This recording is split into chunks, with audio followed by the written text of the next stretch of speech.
जय हिंद दोस्तों, दीपांजलि एकेडमी के यूट्यूब के मंच पर मैं श्रवण कुमार आपका हार्दिक स्वागत करता हूं। दोस्तों, जैसा कि हम जयशंकर प्रसाद द्वारा रचित महाकाव्य कामायनी के श्रद्धा सर की व्याख्या कर रहे हैं, जो यूपीएचईएससी और यूजीसी नेट के पाठ्यक्रम में सम्मिलित है। दोस्तों, इस श्रद्धा सर के कुछ अंशों की हम व्याख्या पहले वीडियो में कर चुके हैं। जो इस व्याख्या का पार्ट 1 वीडियो है, उसे आप जा कर के प्लेलिस्ट में देख लीजिएगा। जो शेष बचे हुए अंश थे उसकी व्याख्या आज हम इस वीडियो में करेंगे। तो दोस्तों, आइए हम अगले अंशों की व्याख्या करते हैं। दोस्तों, हम कल जो व्याख्या किए थे उसमें श्रद्धा के सौंदर्य का वर्णन कवि कर रहे थे प्रसाद जी, उसका हम वर्णन किए थे। वह था कुसुम कानन अंचल में मंद पवन प्रेरित सौरभ साकार, रचित परमाणु पराग शरीर खड़ा हो ले मधु का आधार। प्रसाद जी श्रद्धा के शरीर के संरचना के विषय में बता रहे थे। क्या कहते हैं? कुसुम कानन अंचल में श्रद्धा का शरीर ऐसा है मानो कुसुम कानन पुष्पों के जंगल के अंचल में यानी उनके बीच से चलने वाली मंद पवन, मंद या धीमी गति से चलने वाली पवन से प्रेरित हो करके जो सौरभ है, जो सुगंध है, मानो वह सुगंध श्रद्धा के शरीर के रूप में साकार रूप धारण किया हो, ऐसे श्रद्धा का शरीर लग रहा है। आगे कहते हैं कि रचित परमाणु पराग शरीर खड़ा हो ले मधु का आधार।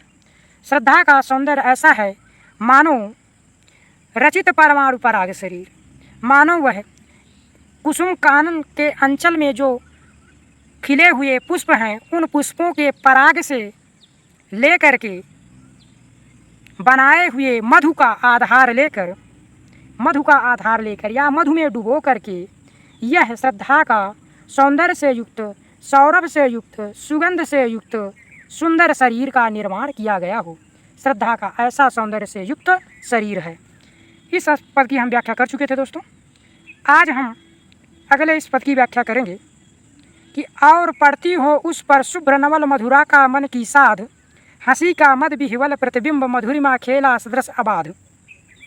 और प्रसाद जी उस सौंदर्य का वर्णन करते हुए कहते हैं कि श्रद्धा का शरीर ऐसा लग रहा है कि मन की संपूर्ण इच्छाओं को पूरा करने वाली, मन की साध का मतलब होता है मन की संपूर्ण इच्छाओं को पूरा करने वाली मधुरा का माने पूर्णिमा की चांदनी जो मन को अच्छी लगती है, इसीलिए यहाँ पर मन की साध कहा गया।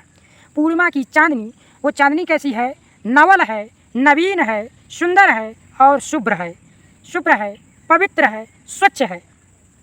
मानो मन की साध को पूरा करने वाली पूर्णिमा की चांदनी जो शुभ्र है और नवल है, वह उसके सौंदर्य पर या शरीर पर पड़ रही हो। ऐसा श्रद्धा के शरीर की जो उज्ज्वल कांति है, जो उसका उज्ज्वल शरीर है, सुकुमार शरीर है, ऐसा लग रहा है।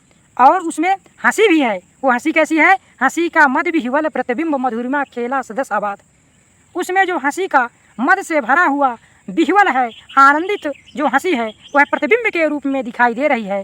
वो कैसी लग रही है? मानो मधुरिमा से युक्त वह हंसी खेला सदस आवास, वह क्रीड़ा कर रही हो, अबाध गति से वह हंसी क्रीड़ा कर रही हो। ऐसा श्रद्धा का जो शरीर है और उसमें हंसी वह और चार चांद लगा रही है। आगे देखते हैं। कहा मनु ने नव धरणी बीच बना जीचन रहस्य, जीचन नहीं है दोस्तों, ये जीवन है, जीवन रहस्य निरूपाय, एक उल्का सा जलता भ्रांत शून्य में फिरता हूँ असहाय। अब जब पहले श्रद्धा पूछती है कि तुम कौन हो, तो अब मनु यहाँ पर श्रद्धा को अपना परिचय बताते हुए अपनी व्यथा को बताते हैं।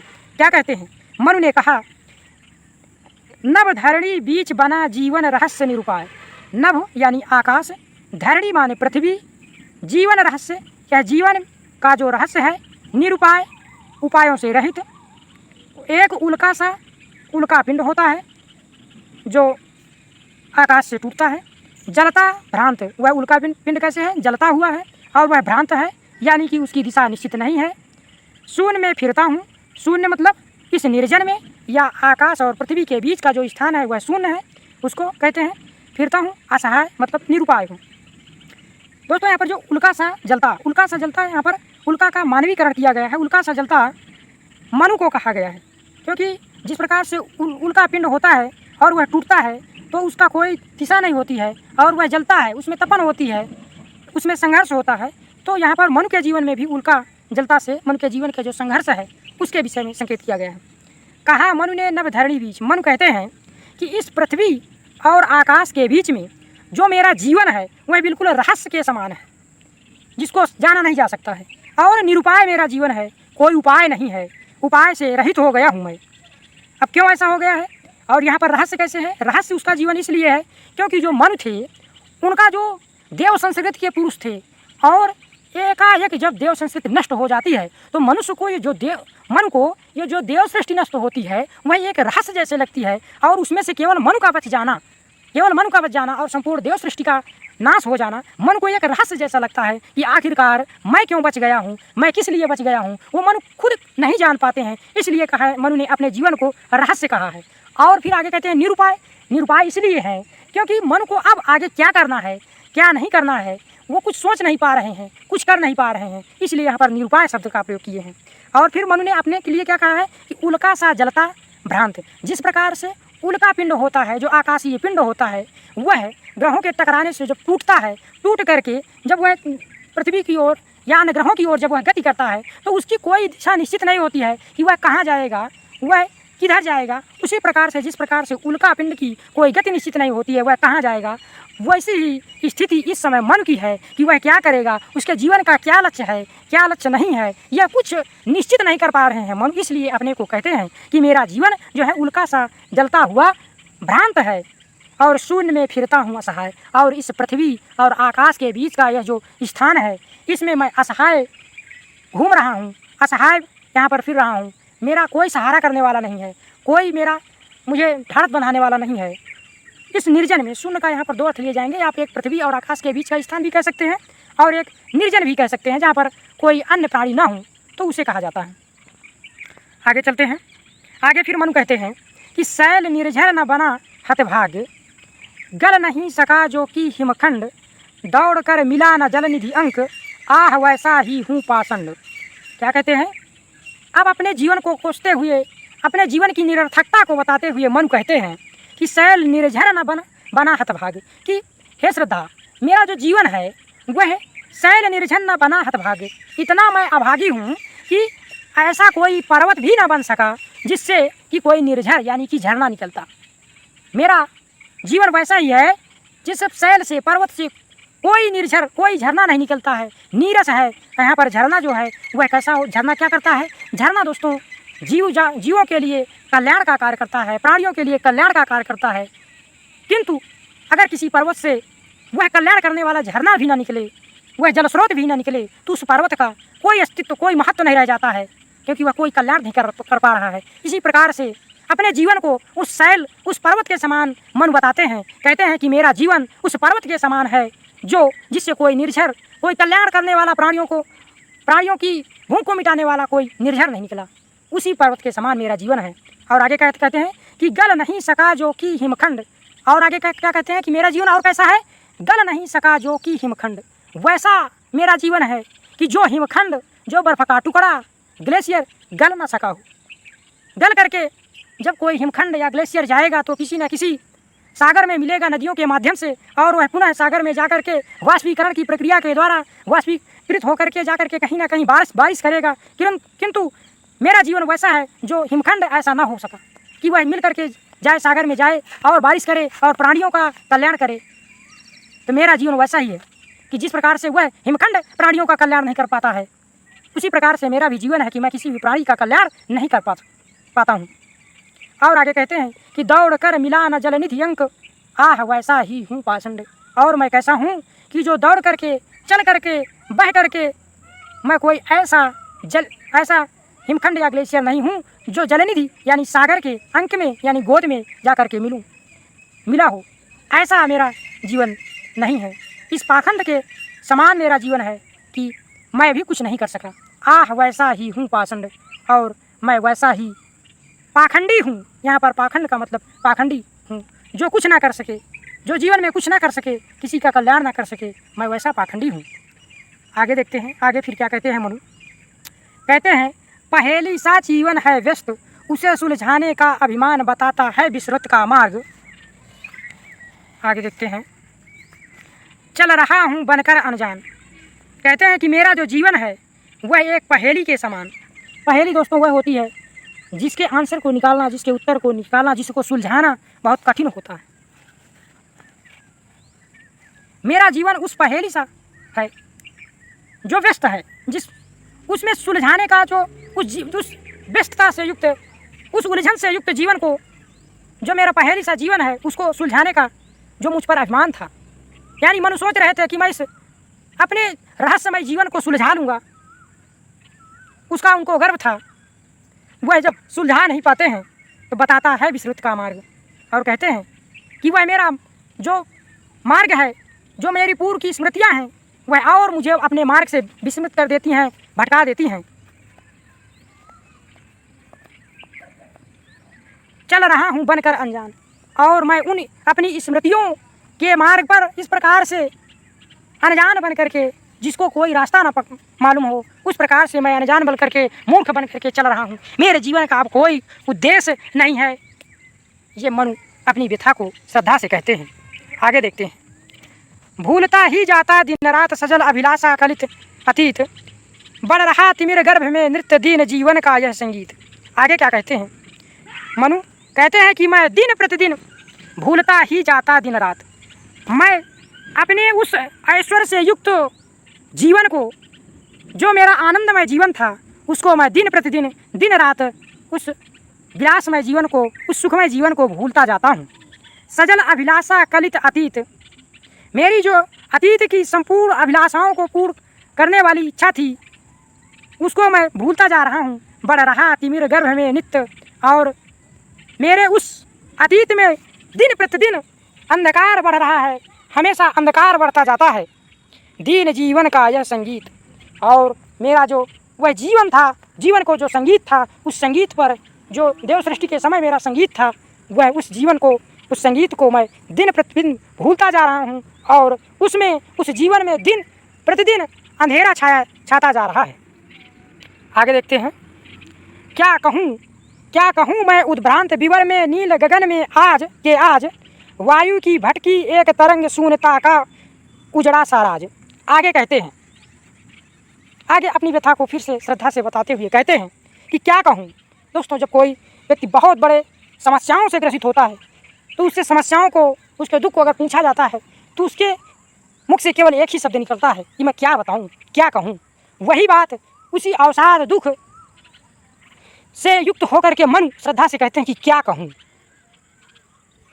क्या कहूँ, क्या कहूँ। क्या हूँ मैं उद्भ्रांत, कि मैं उद्भ्रांत हो गया हूँ, मैं पथभ्रष्ट हो गया हूँ। विवर में नील गगन के आज, मैं इस नील गगन के विवर में, यानी कि नीले आकाश के, इस आकाश और पृथ्वी के बीच का जो विवर है, इस स्थान पर मैं बिल्कुल उद्भ्रांत हो गया हूँ, पथभ्रष्ट हो गया हूँ। वायु की भटकी एक तरंग, मैं एक वायु की जो भटकी हुई तरंग हो, वायु की जो एक दिशा विहीन वायु की तरह मेरा जीवन अब हो गया है। शून्यता का उजड़ा सा राज, और कैसा हो गया है? शून्यता का उजड़ा सा राज। मेरा जीवन एक उजड़े हुए से राज्य के समान हो गया है, खंडहर के समान हो गया है। जो राज वैभव से भरा हुआ राज हो, हर्ष उल्लास आनंद से भरा हुआ राज, जब कहीं उजड़ जाता है, नष्ट हो जाता है, समाप्त हो जाता है, तो खंडहर से रह जाते हैं। उसी प्रकार से मेरा जो जीवन था, ऐश्वर्य से युक्त जीवन था, अब क्या हो गया है? एक उजड़े से यानी कि नष्ट हुए राज्य के समान हो गया है। ये अपने जीवन की निराशा को मनु श्रद्धा से कहते हैं। आगे देखते हैं। आगे कहते हैं, एक स्मृति का स्तूप अचेत ज्योति का धुंधला सा प्रतिबिंब, और जड़ता की जीवन राशि सफलता का संकलित विलंब। आगे क्या कहते हैं कि और मेरा जीवन कैसा हो गया है? कहते हैं कि एक स्मृति का स्तूप अचेत, मेरा जीवन एक उस स्मृति के स्तूप की भांति रह गया है।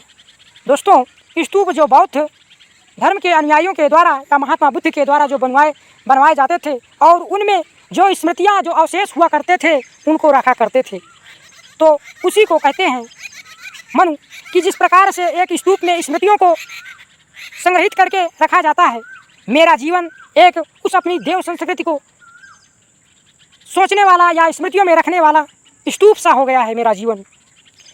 ज्योति का धुंधला सा प्रतिबिंब, और उसमें क्या है, ज्योति की एक धुंधली सी प्रतिबिंब मात्र है जिसमें स्पष्ट दिखाई नहीं दे रहा है। क्या कहते हैं, और जड़ता की जीवन राशि, और जो मेरा जीवन है वो एकदम जड़ता से युक्त हो गया है, निश्चिष्ट हो गया है, कठोर हो गया है। उसमें वह हर्ष उल्लास जो पहले था वह नहीं रह गया है, वह संवेदना नहीं रह गई है।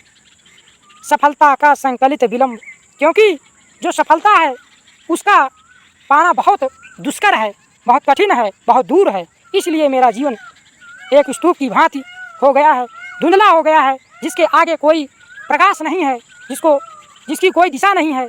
ऐसा मेरा जीवन हो गया। आगे फिर अब इतना अपना परिचय बताने के बाद मनु श्रद्धा से प्रश्न करते हैं कि मैं तो बता दिया, आखिर तुम कौन हो बताओ। तो क्या कहते हैं, कौन हो तुम बसंत के दूत, बिरस पतझड़ में अति सुकुमार, घन तिवीर में चपला की रेख, तपन में शीतल मंद बयार। देखिए यहाँ पर अब मनु कैसे श्रद्धा से सवाल करते हैं, कहते हैं कि कौन हो तुम बसंत के दूत। ऐसा बसंत के दूत क्यों कहा? दोस्तों, बसंत के जो पहले की ऋतुएं होती हैं थोड़ा सा नीरस होती है। जब बसंत ऋतु आती है तो हमारे यहाँ ये कहा जाता है कि बसंत ऋतु की सूचना जो कोयल नामक पक्षी होती है वह देती है। तो उससे ये पता चल जाता है कि अब सुंदर मनोहर समय आ गया है, मनोहर ऋतु का आगमन हो गया। तो कोयल को बसंत की दूत कहा जाता है कि बसंत ऋतु के आगमन की सूचना कौन देती है? कोयल देती है।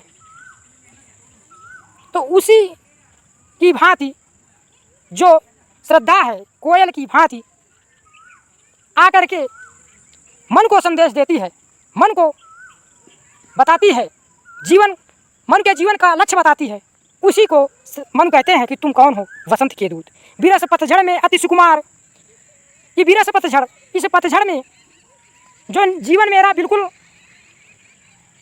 रस से हीन हो गया है, उसमें कुछ नहीं रह गया है। जैसे पतझड़ में पौधों में पेड़ों में कोई पत्ता नहीं रह जाता है, एकदम ठूंठ से रह जाते हैं, हो जाते हैं। उसी प्रकार से मेरा जो जीवन है एक पत्ते रहित पेड़ के समान है, जिसमें कोई उल्लास नहीं है, ना तो जीवन में किसी को मैं इस समय जिस प्रकार से पतझड़ में कोई वृक्ष किसी जीव को कोई छाया नहीं दे सकता है, कोई कल्याण नहीं कर सकता है, उसी प्रकार से मेरा जीवन पतझड़ के समान है। और इस पतझड़ के समान जीवन में जब बसंत ऋतु आती है तो वह पूरे नए नए कपोल खिलते हैं, पल्लव खिलते हैं, पत्ते आते हैं, पुष्प आते हैं। उसी प्रकार से तुम बसंत की दूत के समान आकर के मेरे इस पतझड़ से युक्त जीवन को अति सुकुमार बनाने आ गई हो। तुम कौन हो?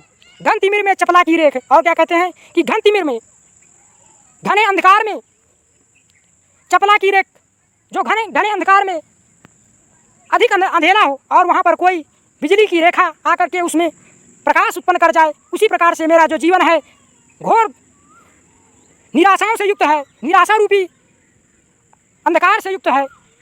मैं जीवन से बिल्कुल ऊब चुका हूँ।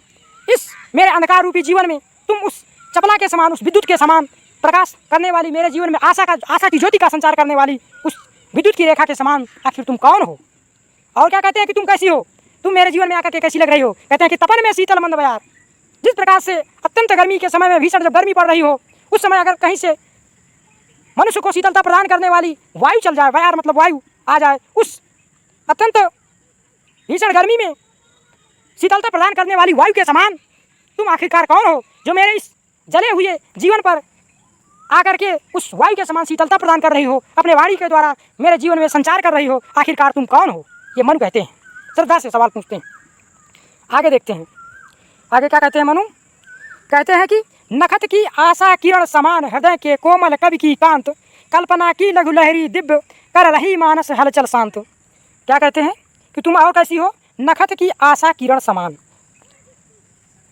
दोस्तों, जो नक्षत्र होते हैं, विशेषकर से जो इस बारिश के मौसम के नक्षत्र होते हैं, उनको कोई ना कोई एक आशा होती है। किसकी आशा होती है? बारिश की आशा होती है।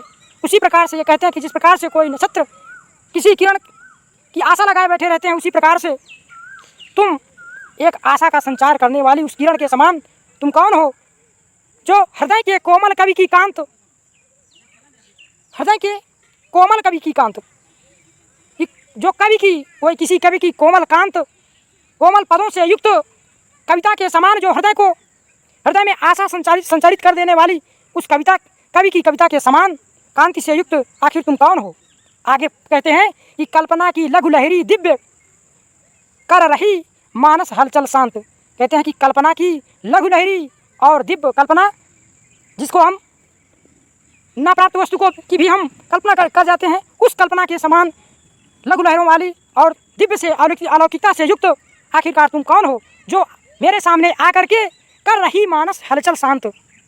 कि मेरे मन को, मेरे मानस की, मेरे मन में, मेरे हृदय में जो हलचल है, इस देव सृष्टि के विनाश होने के बाद जो मेरा मन उथल पुथल अस्त व्यस्त है, उस मन की उस अस्त व्यस्तता को शांत तुम्हारी जो मधुर वाणी है यह कर रही है।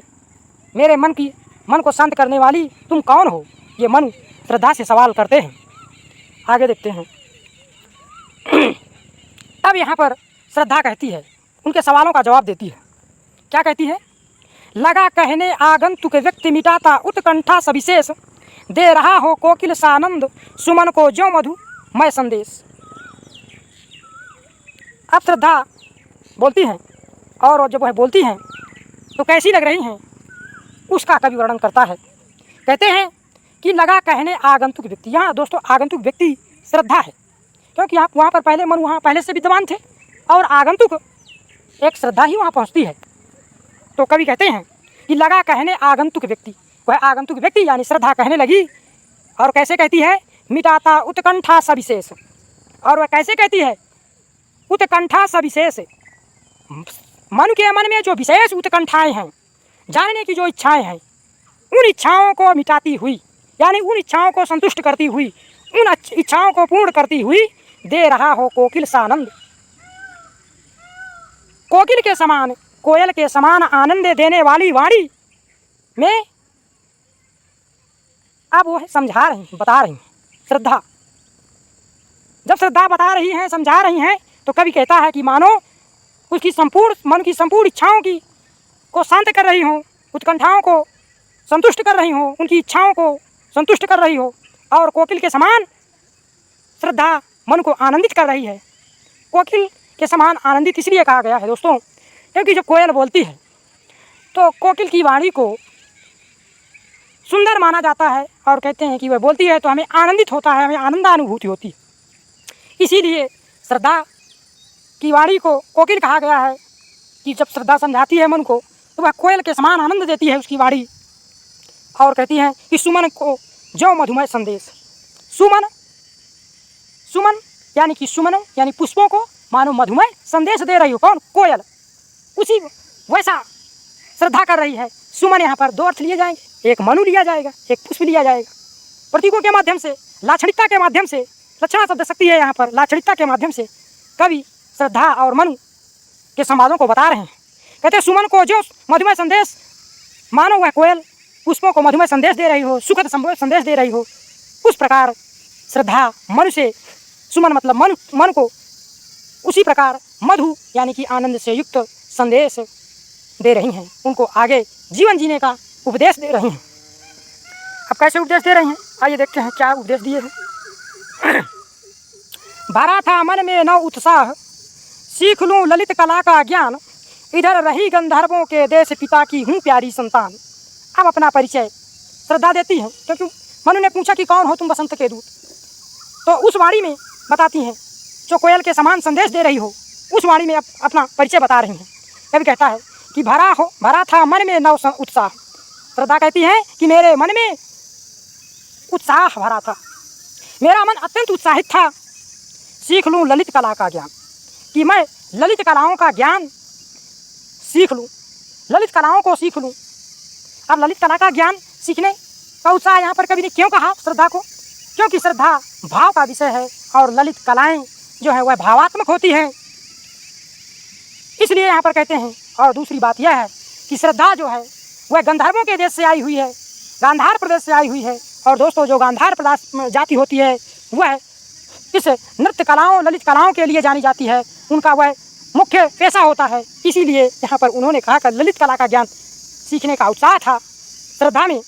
इधर रही गंधर्वों के देश, कहती है कि मैं इधर गंधर्वों के देश में, जो गंधर्व प्रजाति है उनके देश में रहती हूँ और पिता की हूँ प्यारी संतान, और मैं अपने पिता की अत्यंत प्रिय प्यारी संतान हूँ। आगे फिर श्रद्धा कहती है कि घूमने का मेरा अभ्यास बढ़ा था मुक्त व्योम तल नित्य, कुतूहल खोज रहा था व्यस्त हृदय सत्ता का सुंदर सत्य। और श्रद्धा कहती है कि जो घूमने का मेरा अभ्यास है, यानी कि मैं घूमना पसंद करती हूँ, ये मेरा रूटीन का विषय है घूमना। बढ़ा था मुक्त व्योम तल नित्य, और मैं जब घूमती थी तो क्या देखी, बढ़ा था मुक्त व्योम तल नित्य। इस मुक्त व्योम में, आकाश में तल नित्य बढ़ रहा था, दिन प्रतिदिन बढ़ रहा था। कुतूहल खोज रहा था व्यस्त। अब यह कौन बढ़ रहा था मुक्त व्योम में तल नित्य, मुक्त व्योम में यह कौन बढ़ रहा था? दोस्तों यहाँ पर संकेत करती हैं कि मुक्त व्योम में तल नित्य जो यह बढ़ रहा था वह हिमालय पर्वत है। हिमालय पर्वत दोस्तों एक बलित पर्वत है, आप ज्योग्राफी में पढ़ेंगे। और बलित पर्वत वो होते हैं जो पृथ्वी के आंतरिक हलचल के कारण, पृथ्वी में सिकुड़न पड़ने के कारण उत्पन्न होते हैं, और पृथ्वी में हलचल होती रहती है, जिसके वजह से यह पर्वत हमेशा बढ़ते रहते हैं। तो यह बढ़ रहा था, यहाँ पर दिखाया गया है व्योमतल नित्य, इस आकाश तल के नीचे यह नित्य बढ़ रहा था हिमालय पर्वत।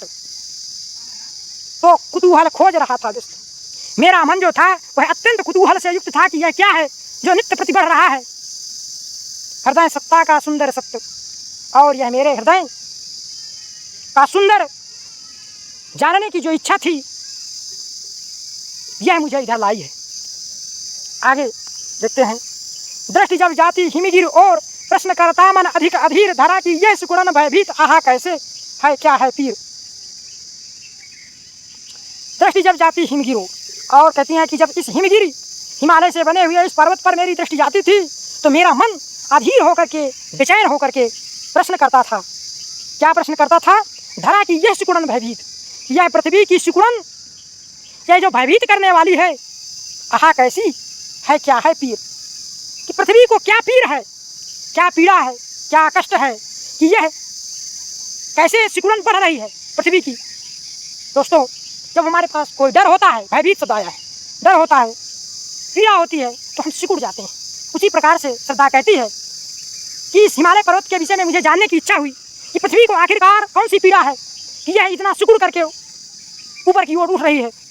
इसको जानने का मेरा मन कुतूहल से युक्त हो गया, मैं अधीरता से युक्त हो गई। आगे देखते हैं, और फिर कहती है कि मधुरिमा में अपनी ही मौन एक सोया संदेश महान, सजग हो करता था संकेत चेतना मचल उठी अनजान। और फिर कहती है कि मधुरिमा में अपनी ही मौन, अपनी ही मधुरता। आगे कहती हैं कि मधुरिमा में अपनी ही मौन, यह जो हिमालय पर्वत है यह अपने ही मधुरिमा में, अपने ही सौंदर्य पे मौन, मौन है एक सोया संदेश महान। मौन है किंतु यह एक सोया हुआ संदेश, जागृत संदेश नहीं। और कैसा संदेश? महान संदेश देता है। सजग हो करता था संकेत, और यह सजग होकर के संकेत करता था लोगों को। क्या करता था? या देव संस्कृति वालों को सजग संकेत करता था, सजग करता था। चेतना मचल उठी अनजान। अतः इस मौन सोए हुए संदेश के संकेत को जानने के लिए जो मेरी चेतना थी वह मचल उठी, यानी कि जानने के लिए विह्वल हो उठी। और मैं क्या किया? आगे कहती हैं कि बढ़ा मन और चले ये पैर, शैल मालाओं का श्रृंगार, आँख की भूख मिटी यह देख आह कितना सुंदर संभार। कहते हैं कि बढ़ा मन और चले ले पैर, फिर मेरा मन इधर की ओर बढ़ चला और पैरों ने उसको गति प्रदान की, उसको लेकर के इधर वहन कर लाए, लिवा लाए। और क्या कहते हैं कि शैल मालाओं का श्रृंगार। और जब मैंने यहाँ क्या देखा? शैल मालाओं का, पर्वत श्रृंखलाओं का। दोस्तों हिमालय पर्वत पर जाएंगे तो हिमालय पर्वत कोई एक पर्वत नहीं है, वहाँ पर अनेक पर्वत हैं। नंदा देवी है, मकालू है, धौलागिरी है, शिवालिक है, ऐसी ही तमाम पर्वत श्रृंखलाएँ हैं। तो जब इस पर्वत श्रृंखलाओं को देखती है श्रद्धा तो कहती है कि यह पर्वत जो हिमालय है माने पर्वत मालाओं का श्रृंगार कर लिया हो। आँख की भूख मिटी यह देख, और जो मेरी आँखें दूर से देखा करती थी, मेरा जो मन दूर से देखा करता था, इस श्रृंगार सौंदर्यमय युक्त पर्वत श्रृंखलाओं को देख करके जो मेरे मन था वह संतुष्ट हो गया। और आह कितना सुंदर संभार, और कहती हैं कि आह यह कितना सुंदर सौंदर्य से युक्त है, यह कितना सौंदर्य से युक्त है। आगे देखते हैं। एक दिन सहसा सिंधु अपार लगा टकराने नद तल क्षुब्ध, अकेला यह जीवन निरुपाय आज तक घूम रहा विस्तब्ध। और फिर कहती हैं कि जब प्रलय होता है तो वह भी बताती हैं, श्रद्धा भी बताती हैं कि जब प्रलय होता है उस प्रलय को वो भी देखी हैं। तो कहती हैं कि एक दिन सहसा सिंधु अपार, एक दिन सहसा अचानक सिंधु यानी कि सागर ने अपार, अपार सागर ने जिसका अपार न हो उस सागर ने क्या करने लगा टकराने नद तल क्षुब्ध। वह पर्वत, वह सागर ने एकदम नद तल को टकराने लगा और एकदम क्षुब्ध कर दिया, क्षुब्ध होकर के टकराने लगा, बढ़ने लगा, यानी कि जल प्रलय होने लगी। और अकेला यह जीवन निरुपाय। और फिर क्या होता है कि सारी सृष्टि तो नष्ट हो जाती है। अपने विषय में कहते हैं कि मेरा यह जो जीवन है अकेला बसता है और निरुपाय है। अपने को भी कहते हैं मैं भी निरुपाय हूँ, किंतु क्या है आज तक घूम रहा है विस्तब्ध। किंतु मेरा जो मन है वो आपकी तरह निराशा से युक्त नहीं हो गया है। मैं बिल्कुल जीवन से एकदम मैं वो नहीं हो गई हूँ। जिस प्रकार से आप निराशाओं से युक्त होकर के बैठे हैं कि जीवन से उब गए हैं, मैं ऐसा नहीं हुई। कैसी हूँ? आज तक घूम रही विस्तब्ध। दोस्तों विस्तब्ध शब्द यहाँ पर आया है। स्वच्छंद घूम रही हूँ, निडर होकर के घूम रही हूँ। विस्तब्ध का मतलब निडर होना है। फिर भी मैं क्या हूँ? निरुपाय हूँ, अकेले हूँ, किंतु मैं आज तक घूम रही हूँ, विस्तब्ध होकर के घूम रही हूँ। आगे देखते हैं। आगे फिर क्या कहती है श्रद्धा? यहाँ देखा कुछ बलि का अन्न, यहाँ देखा कुछ बलि का अन्न, भूत हित रत किसका यह दान। इधर कोई है अभी सजीव हुआ ऐसा मन में अनुमान, तपस्वी क्यों हो इतने क्लांत वेदना का यह कैसा वेग। आह तुम कितने अधिक हताश। और फिर कहती हैं कि जब मैं इधर घूमती हुई आई तो क्या देखा? यहाँ देखा कुछ बलि का अन्न। दोस्तों बलि का अन्न जो दान के लिए दिए जाने वाला अन्न होता है। भूत हित एक जाति विशेष को दान दिया जाने वाला अन्न होता है, उसी को कहते हैं बलि का अन्न। भूत हित का मतलब यहाँ पर एक जाति विशेष है। किसका यह दान? जब मैंने उसको देखा यह किसका दान है, किसने किया है, तो क्या होता है? किसका यह दान? इधर कोई है अभी सजीव। तब मैंने यह अनुमान किया कि इधर अभी कोई व्यक्ति क्या है? सजीव है। यहाँ पर कोई अभी जीवित बचा हुआ है। हुआ ऐसा मन में अनुमान, और मैंने ऐसा अनुमान मेरे मन में हुआ और मैं अनुमान करके तपस्वी यहाँ पर आपके पास यहाँ तक पहुँच गई। फिर कहती हैं कि हे तपस्वी, देखिए यहाँ पर मनु पर संचार करते हुए मन पर एक अच्छी ऊर्जा भरने के लिए श्रद्धा क्या कहती है? तपस्वी कहती हैं कि तपस्वी क्यों हो इतने क्लांत। हे तपस्वी तुम इतने क्लांत कौन हो, क्यों हो इतने दुखित क्यों हो? वेदना का यह कैसा वेग। तुम्हारे हृदय में या तुम्हारे शरीर में यह वेदना का, यह दुख का कैसा वेग है, कैसी आंधी है। आह तुम कितने अधिक हताश, आह तुम कितने अधिक हताश हो गए हो, निराश हो गए हो। मैं तो विस्तब्ध हूँ, आज तक घूम रही हूँ, परंतु तुम आखिरकार किस वजह से इतना अधिक क्लांत हो गए हो, अधिक शिथिल हो गए हो, जो आपका मस्तिष्क, हृदय, बुद्धि, शरीर सब क्लांत हो गया है, हताश हो गए हो तुम। बताओ यह कैसा उद्वेग। आखिर यह बताओ तो यह ऐसा उद्वेग जो तुम्हारे अंदर है, जो निराशा है, यह कैसी है, क्यों है आखिरकार। हृदय में क्या है नहीं अधीर लालसा की निशेष, कर रहा वंचित कहीं न त्याग तुम्हें मन में धर सुंदर वेश। और आगे कहते हैं कि कहीं ऐसा तो नहीं है तुम्हारे हृदय में क्या है नहीं अधीर लालसा की निशेष, कि तुम्हारे हृदय में कोई अब लालसा निशेष नहीं रह गई है। कर रहा वंचित कहीं न त्याग, कहीं ऐसा तो नहीं है कि तुम्हारे हृदय में या तुम्हारे शरीर में कहीं त्याग या वैराग्य तो नहीं आ गया है। तुम्हें मन में धर सुंदर वेश, तुम्हारे इस शरीर में सुंदर वेश धारण करके वैराग्य तो नहीं आ गया है कि तुम्हारे हृदय में अब कोई जीवन जीने की, जीवन को आगे चलाने की कोई लालसा निश्चेष नहीं रह गई है। कहीं ऐसा तो नहीं है तुम्हारे अंदर वैराग्य ने सुंदर वेश धारण करके आ गया हो। आगे फिर क्या कहती हैं श्रद्धा? कहते हैं दुख के डर से तुम अज्ञात जटिलताओं का कर अनुमान, काम से झिझक रहे हो आज भविष्य में बनकर अनजान। कहते हैं कि दुख के डर से तुम अज्ञात, तुम अज्ञात दुख के डर से, अज्ञात दुख के डर से, दुख का कोई पता नहीं है कि क्या दुख है, किंतु तुम इस सृष्टि के नाश हो जाने के बाद इतने भविष्य के दुख से दुखित हो गए हो कि जटिलताओं का कारण अनुमान, और तुमने भविष्य की जटिलताओं का अनुमान कर दिया है कि जीवन आगे बहुत दुष्कर है, क्योंकि तुम एक अच्छी संस्कृत देव संस्कृत के पुरुष हो, तुम वैभव से भरी हुई संस्कृत के ऐशो आराम की जीवन जीने वाले पुरुष हो, और जब यह ऐशो आराम की सृष्टि नष्ट हो गई तो तुम सोचते हो कि यह जीवन एकदम जटिलताओं से भरा हुआ है। काम से झिझक रहे हो आज। काम दोस्तों यहाँ पर इच्छाओं के लिए कहा, क्योंकि जो इच्छाएं ही हैं जो संपूर्ण सृष्टि का सृजन करती हैं, तो आज तुम उस सृष्टि के सृजन करने वाली इच्छाओं से झिझक रहे हो, भविष्य में बनकर अनजान। और तुम कैसे हो? भविष्य के विषय में अनजान बन करके, तुम्हें भविष्य के विषय में कुछ पता नहीं है, ऐसा बन करके तुम आने वाली जटिलताओं से जो अज्ञात हैं, कोई उनका पता नहीं है, किंतु आप झिझक रहे हो, डर रहे हो। उसकी बात यहाँ पर श्रद्धा करती हैं। फिर आगे क्या कहती हैं? कहती हैं, कर रही लीलामय आनंद महाचित सजग हुई सी व्यक्त विश्व का उन्मीलन अभिराम इसी में सब होते अनुरक्त। कहते हैं कि हे मनु, कर रही लीलामय आनंद महाचित। यहाँ पर दोस्तों जो शैव दर्शन है इसमें यहाँ पर दिखाई देगा आपको कि महाचित्त वह परम शक्ति के लिए कहा गया है कि वह परम शक्ति क्या है, वह नष्ट नहीं हुई है, वह कर रही लीलामय आनंद, वह लीलामय आनंद कर रही है।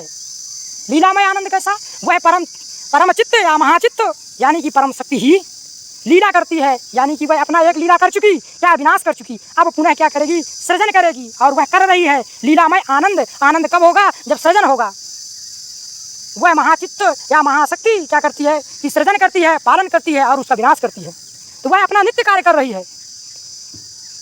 महाचित्त सजग हुई सी व्यक्त, और वह सजग होकर के बिल्कुल चैतन्य से युक्त होकर के वह व्यक्त हो रही है, इस सृष्टि में व्यक्त हो रही है। विश्व का उन्मीलन अभिराम, उस महाचित्त शक्ति जो है उसका क्या काम है? विश्व का उन्मीलन करना, अभिराम करना, इसी में सब होते अनुरक्त। उन्मीलन करना, उसको नष्ट करना, उसको सौंदर्य से युक्त बनाना, उस महाशक्ति का महाचित्त का ही काम है, और वह उसकी इस लीलामय सृष्टि जो करती है महाचित्त माँ, तो उसी में सभी लोग अनुरक्त होते हैं। और तुम क्या कर रहे हो कि वह तो अपना कार्य कर रही है और तुम निराश हो रहे हो। जिसमें सभी लोग अनुरक्त होते हैं उससे तुम निराश हो रहे हो, उसके एक कार्य को देख करके, उसके उन्मीलन के कार्य को देख करके। किंतु वह जो लीलामय महाचित्त शक्ति है वह सृजन भी करती है, वह पालन भी करती है, वह सौंदर्य से युक्त सृष्टि का निर्माण करती है, और उसी में सभी लोग अनुरक्त होते हैं। आगे क्या है? काम मंगल से मंडित श्रेय सर्ग इच्छा का है परिणाम, तिरस्कृत कर उसको तुम भूल बनाते हो असफल भवधाम। आगे कहती है श्रद्धा, कहती है कि काम इच्छा से मंडित श्रेय। काम इच्छा दोस्तों, काम मंगल से मंडित श्रेय। काम मतलब इच्छाओं से, और कैसी इच्छाएं? मंगल से यानी कल्याण से युक्त, मंडित श्रेय कल्याण से युक्त, और सर्ग इच्छा का परिणाम। और यह क्या है? यह उसी इच्छा का परिणाम है। यह जो सर्ग है यह उसी इच्छा का परिणाम है। यह जो सृष्टि है वह इसी इच्छा का परिणाम है। जैसे कि दोस्तों मैंने पहले बताया कि जो काम है वही सृष्टि का कारण है, इच्छा शक्ति ही सृष्टि का कारण है। अगर आपके पास कोई इच्छा नहीं है तो आप कुछ कर ही नहीं सकते हैं, और इच्छा है अगर तो आप बहुत से बहुत बड़े बड़े से कार्य कर सकते हैं। क्या छोटे मोटे एग्जाम, सारे एग्जाम आप निकाल सकते हैं अगर आपके अंदर दृढ़ इच्छा शक्ति है। तो उसी के लिए कहा गया है काम मंगल से मंडित से।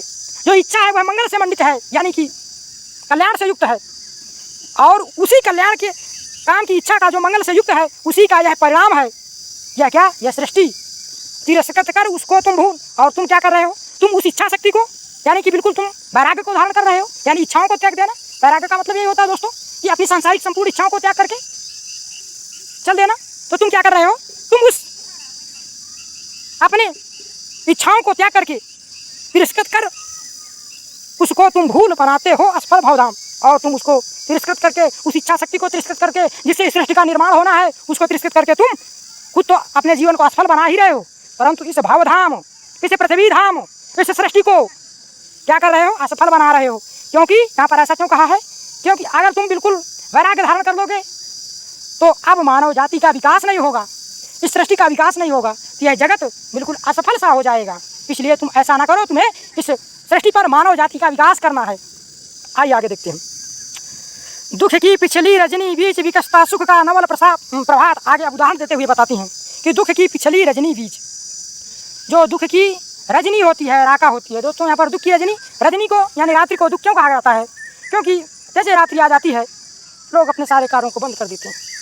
इसके काला जो प्रतीक होता है उसको दुख का माना ही जाता है। इसलिए यहाँ पर कह दिया कि दुख की पिछली रजनी बीच, कि जो दुख की पिछली रजनी होती है यानी कि रात्रि होती है, विकसता सुख का नवल प्रभात, जब वह बीत जाती है तो दुख के बाद सुख आता है।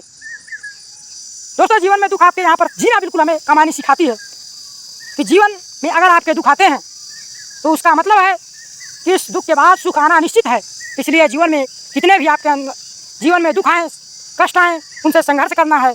और जिस प्रकार से रात्रि के बाद पुनः सवेरा होता है, पुनः दिन होता है, उसी प्रकार से आपके जीवन में भी दुखों के बाद, कष्टों के बाद सुख अवश्य आएंगे। यहाँ पर जीवन जीना सिखाती है।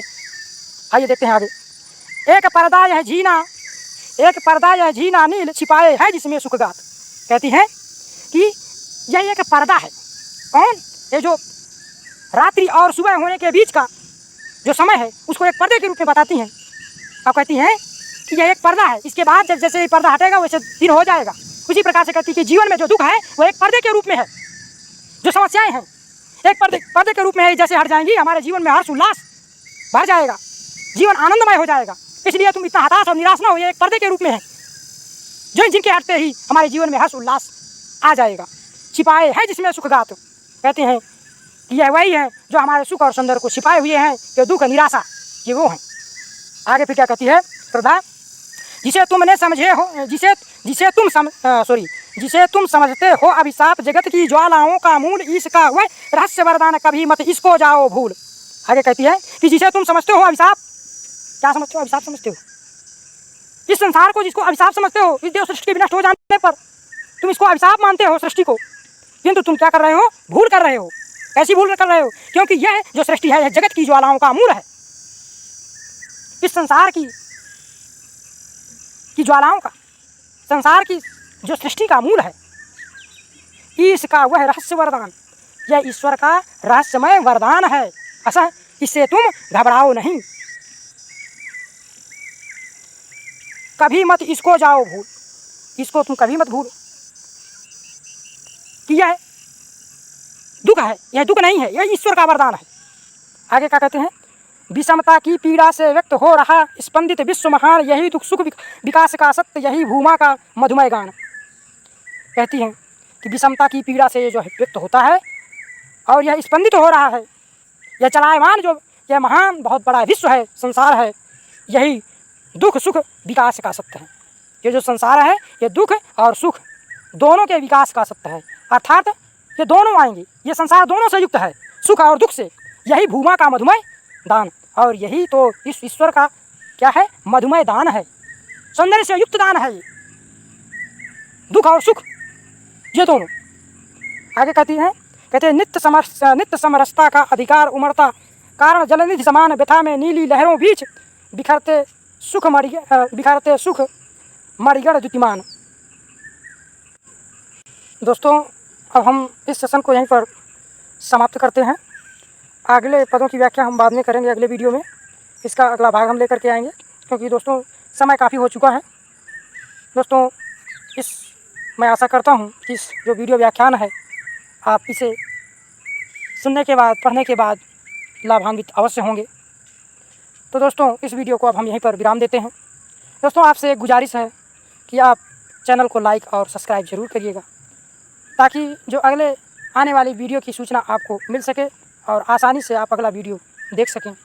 दोस्तों इसी प्रकार से हम UPSC और UGC नेट में लगी संपूर्ण कविताओं की व्याख्या क्रमशः करते जाएंगे और आप लोग इसे इसी प्रकार से देखते रहिएगा।